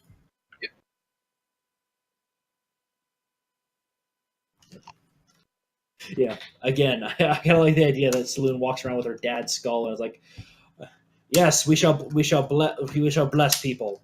And then people see her pull out this goblet of a skull with fangs and go, well, "What the fuck is that?" "Oh, it's the skull of my father. He was a vampire. Turned it into this to make him more useful."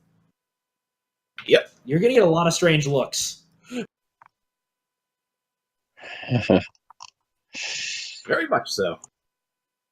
My original thought was turn his skull into a friggin' latrine. I figured vessel for holy water, more useful, more productive to society. Oh, are you gonna soul trap his soul into a gem and put it in the skull so he knows what's going on at all times? I am now.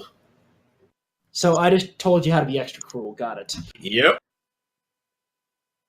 Ty, am I evil for making her extra cruel? DM doesn't say anything, so the answer is no. Vikrin is just going to kill his dad. Yep. Then probably bury his corpse at one of the holiest destined sites he can find.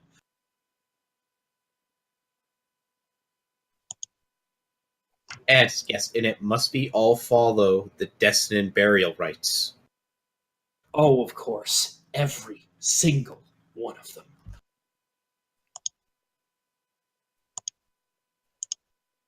Yeah, because initially I was thinking, just be a dick, bury him with all the rites, but also piss on him and then bury him upside down. But then I remembered the South Park episode where they did that to an Indian burial ground. Decided that'd probably be a bad idea. Yep. Then Vikrin shall personally deliver his soul to the. No. He might actually just to piss in Osmodius's cornflakes, deliver the soul to Desna in a soul gem form for her to do with as she sees fit. Mm-hmm. Yeah, because part of the backstory, the free backstory of Vikrin, the stuff that basically how his family came into power. His ancestor made a deal with Osmodius to offer the city in exchange for power, and one of the deals he made was that he would free the Desnans from all burdens that were the secret Desnans, and they helped in the war. And he didn't violate the contract because he freed them by killing all of them. He freed them from their burdens by releasing them from the mortal coil. Exactly. The last one to go was the High Priest of Desna, who called on his god to curse for not for violating the contract, but for his cruelty. and basically the what happened at that point is Desna granted it and used him to communicate a prophecy through him as he burned. Basically, the curse is Vikrin. One of the important agreements is the line must remain pure for a Kilth to inherit the throne of the city. The line must remain pure drow. So Desna, because she is chaotic good and cheeky as fuck, cursed Vikrin's family line so as long as they remain pure, they will only have daughters, not sons. And because this is Asmodean, it is extremely patriarchal. So, yeah. Which also means the daughters can only produce daughters themselves, so they can't be married off. They're useless. And that one day, one of the sons of Kilth would rise up and burn what was the cruelty that will come. Burn it to ash. Lead those that yearn to breathe free to a new land where they shall flourish under the watchful eye of Desna. Basically, it's Vikrin is going to start a city on the surface of Drow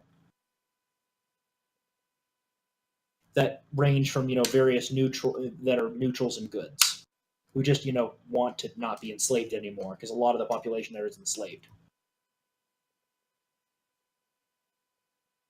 And as I said, the blind remain pure.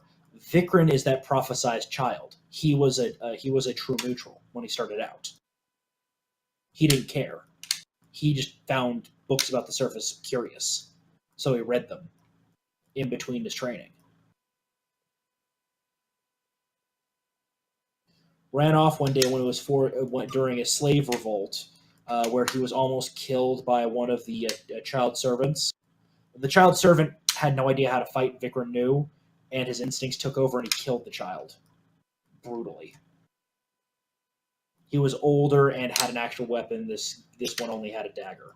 Vikrin had a gladius. You can see how that ended. Very, very badly. Yep. So basically, Vikrin. But the thing is, over time, that prophecy was misconstrued and forgotten because they found a way around it. It is literally violating fate, though, to do this. They engage in the soul trade to produce a male heir every generation, but the problem is they can only produce one male heir per generation as part of this agreement.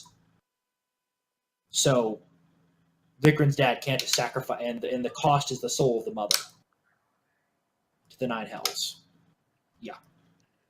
The only reason Vikrin exists is because his mother's soul was sacrificed to a devil, probably Asmodeus himself. Also, another thing that though Vikrin's very curious about this part, the family is cursed, so they cannot wield divine or arcane magic. They are purely martial. So they can't become wizards, sorcerers, none of that. As I said, their line is but as long as their line remains pure. The second the line is no longer pure, i.e., they start mixing, that negative disappears. The curse goes away. So technically, Vikrin will be the last Kilth affected by that curse, because Alara is an elf, but also is an elf. Half elf. Half elf, half drow. No, she is 3/4 elf and an 1/8 drow and an 1/8 human. Ah. I actually tracked it back. Her maternal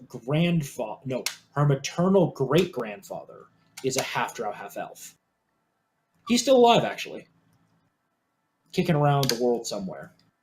Well, more specifically, he's hiding in a forest, far from civilization. And Alara's grandmother was an inquisitor from her order sent to look into the rumors, and realized he's no threat. Spent time with him. One thing led to another, and she returned and just never mentioned who the father was. She only revealed the father of Alara's mother.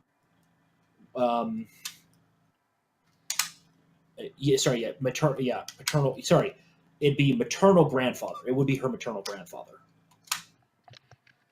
Yeah, sorry, I got them mixed up, but yeah, she revealed it after Alara was born, because Alara's mother has brown hair and brown eyes because Alara's maternal grandmother is a half elf. So the drow bits, and as I said, yeah, her maternal grandfather's half drow, half elf. So the human hid the drow. Sure, the brown was a bit lighter than it should have been, and maybe there was a slight reddish tint to the brown eyes, but that's not unusual among humans. So that's how we got away with it until Alara was born, where she was born with the kind of dirty blonde hair that was a little bit too light in color. Her skin had a slight gray hue to it, and her eyes were violet purple, which is a clear sign of drow ancestry in elves. So yeah. That actually reminds me. Can you figure out what spell was cast on someone after the spell has been cast, or well after? With some other spells, yes. Yeah, we want to figure out what happened to the princess. She seems to have some memory loss over what happened. And that's just alter memory. Well, could you undo it? We'll find out what it is, then undo it.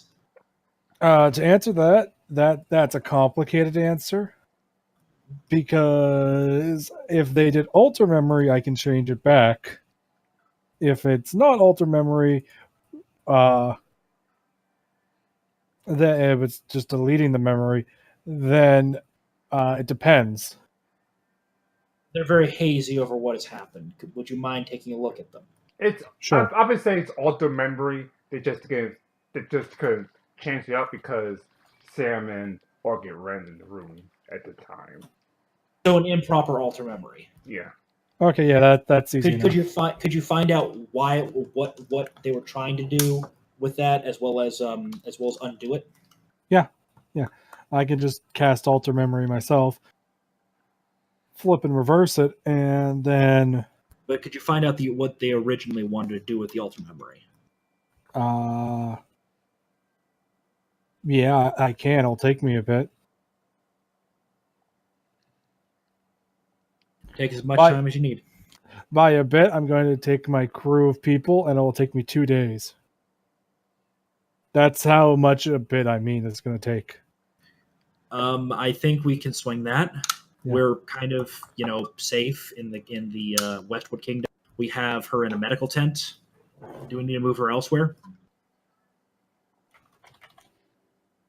Do we need to move the princess and Alona elsewhere, or can you do the work here?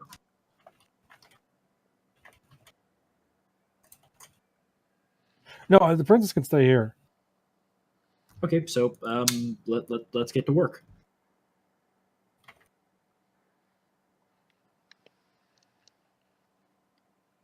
So do you have to do checks or anything, or is this one of the things you find out everything at the end of it?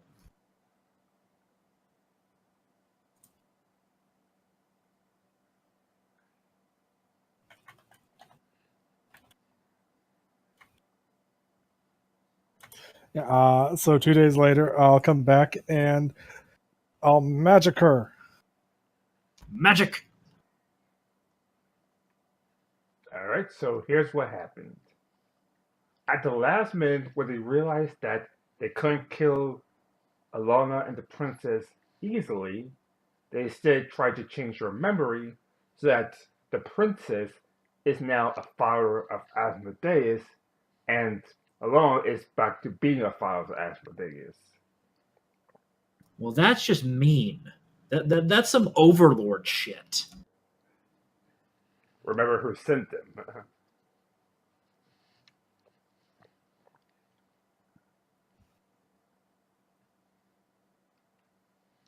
Well, remember who sent them, right? So it was to do what exactly? Could you repeat that? Convert them into Osmodian followers. That's not bad, but it's also not good as a plan. This was a last minute plan. Fair enough. As an old crap, we can't beat them. They're tougher than thought. Old crap, someone's trying through the door. Here's the plan. We'll make them Asmodean cultists. Pretty much.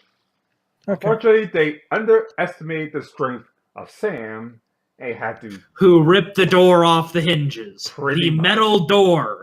a metal door. Okay, and my mom is now calling for me. I'll be back. All right. But yeah, that's what happened.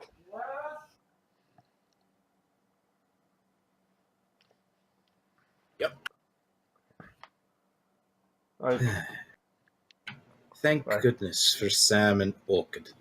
They managed to keep this from becoming worse than it could have been. yeah. You did good, Sam. Aye. And that's why I married him. Mm-hmm. Vikram will walk up to Orchid, and I'm presuming there's some slag left of the blade that we destroyed. Yes. I'm going to hand that slag to her. That chunk of completely ruined katana. This is my brother's. So that means. Yeah. So He's dead twice over. thanks. Oh, your folks are alive, by the way. Wait, what?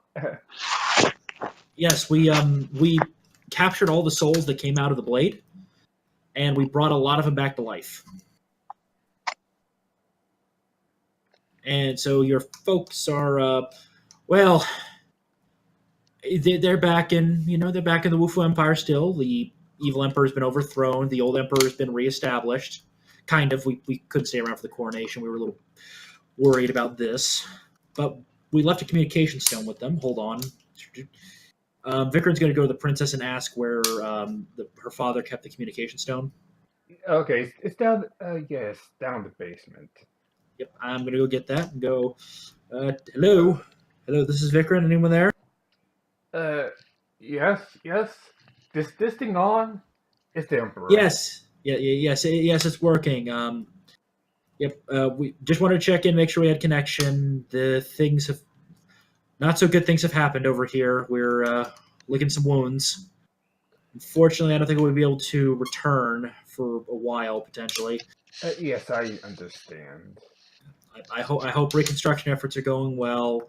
I'm sure trade between the Wufu Empire and the Westwood will be good, but we unfortunately have some bigger fish to fry. Yes, one of my guards have seen the visitors. Even here, House Kilps is well, not exactly Blake. As well as House Sehina. I forget. I should pronounce this name one day. Safina. Safina. Yep. Yeah. Not like my dad at all. At all. He can hear Vikram grinding his teeth on the other end. Don't worry. As fathers, he escaped this shit. He escaped this shit 60 to 70 years ago. He was hoping this was completely behind him and he could have an actual life. Nice and quiet, spend time in the forest. Occasionally hunt some deer, do some map making. For a while, he was not planning on having a family because he didn't want to hurt them. But hey, after having to deal with some Osmodians, that got some demons. That got some inner demons dealt with, and hey, he got a cute girlfriend out of it. And now this shit just spiraled into fuck it. I'm dealing with this shit myself now. I understand. We keep a patrol out for him, just in case he might return or return with a bigger force. But yeah. Oh, the entrance to the Darklands where I came through. Presuming I didn't walk through a portal or anything like that. It's much closer to my neck of the woods, not yours. Good. Yeah, Hopefully I'll be- I made sure there was an avalanche many years ago to seal that entrance. Though, again, it's hard to say if I walk through a portal. The Darklands are a very odd place, hard to map to say the least, with those portals opening and closing near randomly. Yes. Well, take care of everything over there. I should contact you if something strange happens. We'll keep in touch. Mm-hmm. And hands up. So yeah, and Vicar and Alara are still talking about what the next move is, where we got to go next. So Sam walks up to Vikrin. Vikrin, Sam, it's been a while. it has. I wish I could join you in another good adventure, but I can't. I have a daughter to look after, Yeah, youngin. and I will be doing what I can to protect the princess. I wouldn't expect anything less. It's getting to a point where I'm almost considering that the princess stay at the Samuel Smith Brewery and Distillery. She'll be fine. I've done- She'll be fine in the castle. Just gotta beef up some defenses. Gotta let the guards know about a few tricks that my family's assassins like to use. Hire the contractors that I had to at least build a safe panic room in my brewery. And let's put it this way. I tested the extent of that panic room. It will hold, and it will keep somebody safe in there. For a while, that's for sure. I tested it using myself, and I was drunk. My God, Yeah. what is it made out of? Solid adamantine? Oh, it cost a very pretty platinum, but yes. 6 foot thick adamantine, magically enhanced to be incredibly durable. I'll get a call to the contractors to see if they can do something like that in the castle. I think an anti-magic field and a few other things will be more than enough. And now, if you'll excuse me, Sam, Aye. sleep. Share a drink for old time's sake. Maybe later. Alara and Orchid are probably chatting. Alara and Orchid they probably didn't exactly have a lot of time to chat before Vicar and Alara and the gang had to leave for the Wufu Empire. Yes, But, sorry we didn't chat before. oh, it's fine.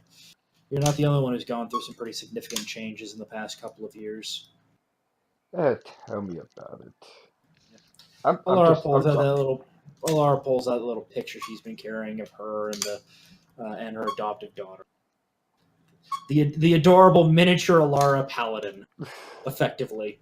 Same hairstyle, similar training armor. When I was a kid, I used to admire my great brother. Until, well, he did what he did.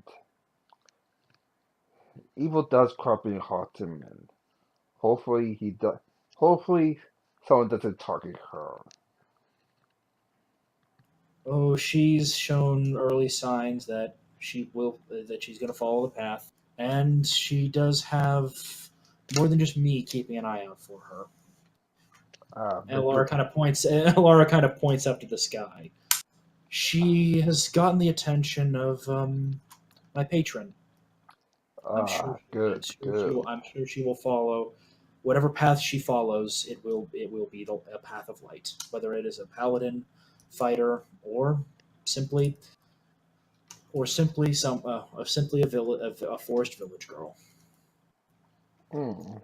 Though last time I checked, she still seemed very dead set on the paladin.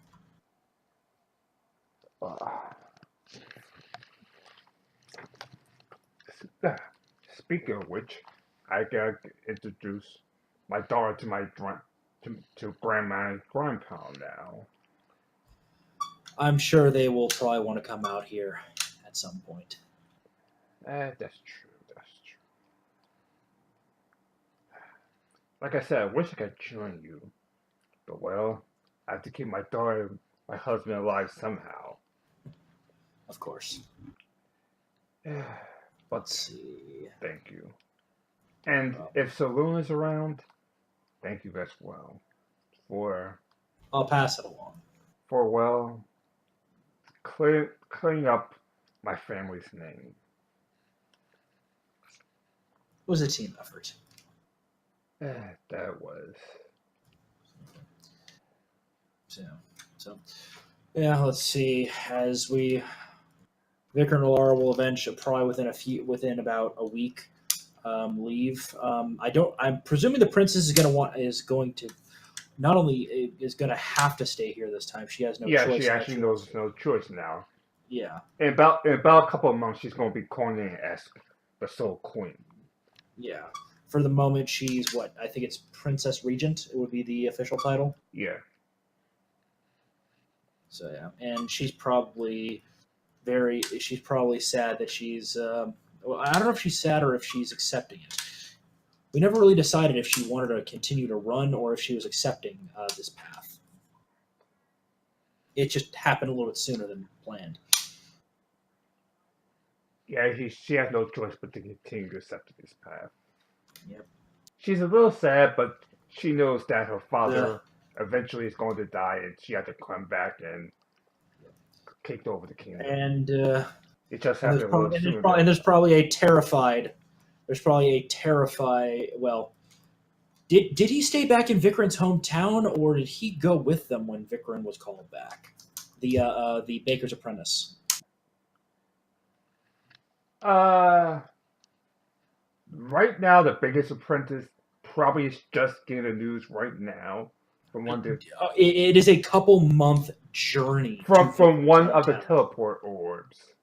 From one of the orbs that along the princess left behind. Oh, she had a teleport orb she left behind? Wait. I mean the communication orb.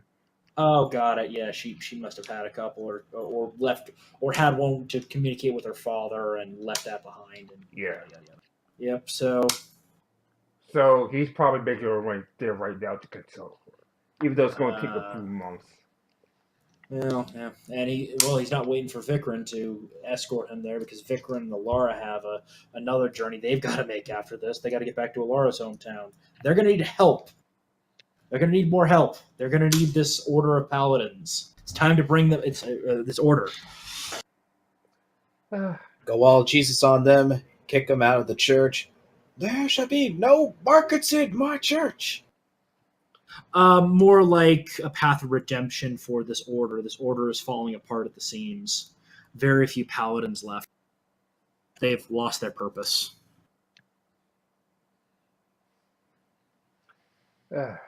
Of course, we will help you as soon as we can. Saloon, thank you for your services as well. It's all my duty. Now my duty has been extended to more work. I'm sorry, Saloon. The life of an Inquisitor is never an easy one. I've accepted that. Yeah. I'll make sure once everything's sold, I shall pay you extra if necessary. Thank you, Your Majesty. Sandra, Remy, thank you again for all your hard work. As usual, there's a reward for helping us out. Mm-hmm. Unfortunately, right now, I can't get it. I'm still mourning. Okay. It'll take me a while before I could, accept that my father's gone, and then do all the paperwork and all that stuff. Yeah. But you will be rewarded. Don't worry.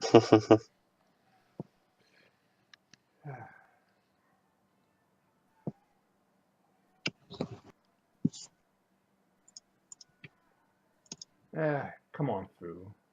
So, so Fu, come. And the tiger sits by her side, like, uh, thank you, Victorine. If it wasn't for your help, we all would be dead.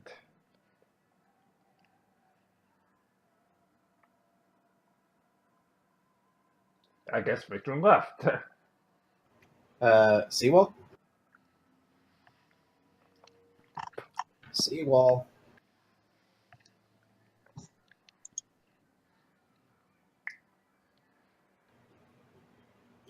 Vikrin offers his thanks and will continue to do his work.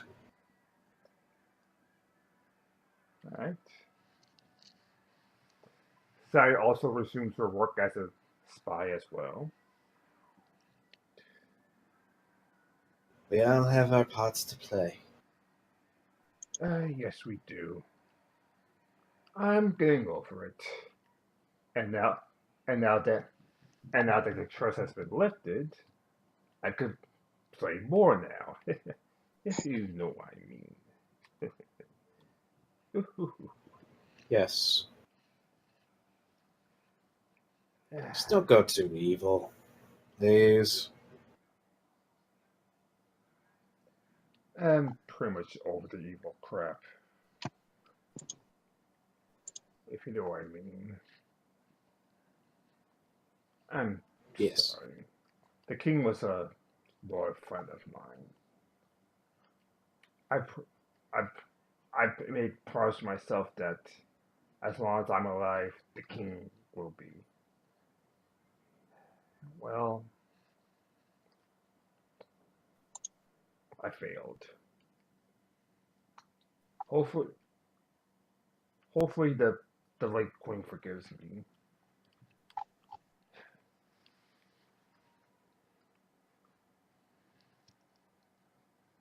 We shall see. Anyway, if you find anything, let me know. I have an apprentice to teach, if you will. Good day. And she teleports off. Mm-hmm.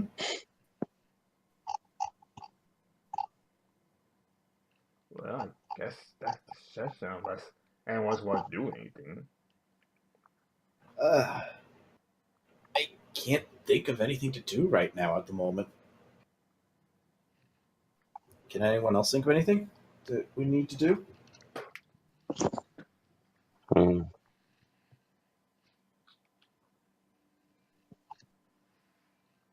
I think that might be it. Yeah, Actually. so yeah, Yeah. it's pretty much an Empire Strikes Back moment. Yep. That hey, you won the battle, but they pretty much win the war at this point. And Hmm. of course, I still gotta get Remy and Sandra's backstory. Well, Remy's backstory, so I could tie it all together. Yeah, I can give it to you tomorrow. Hey, no problem. So yeah, this was my final session for right now.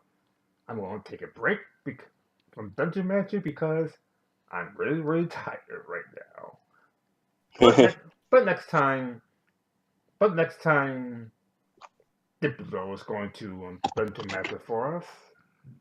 And well, we died last time this campaign. Well, you died in all 3 timelines. I survived 2 of the 3 timelines. Everyone else lived. Yeah, really.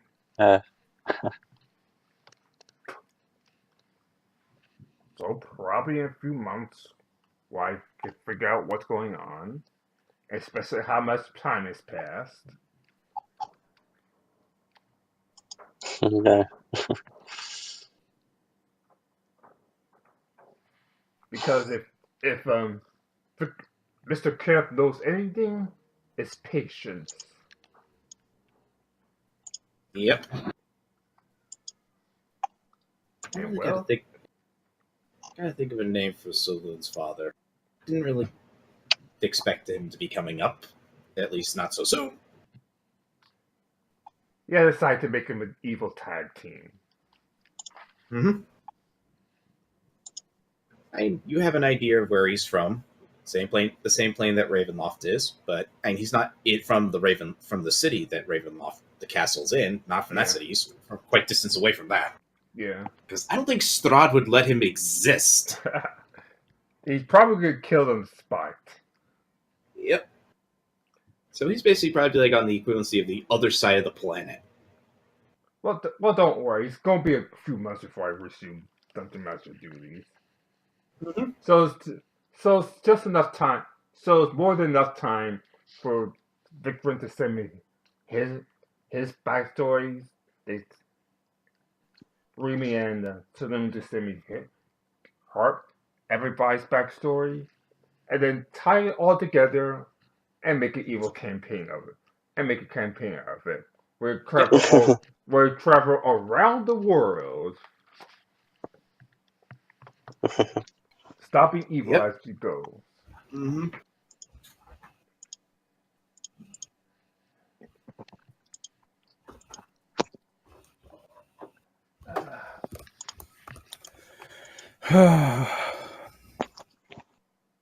Hey, you're back.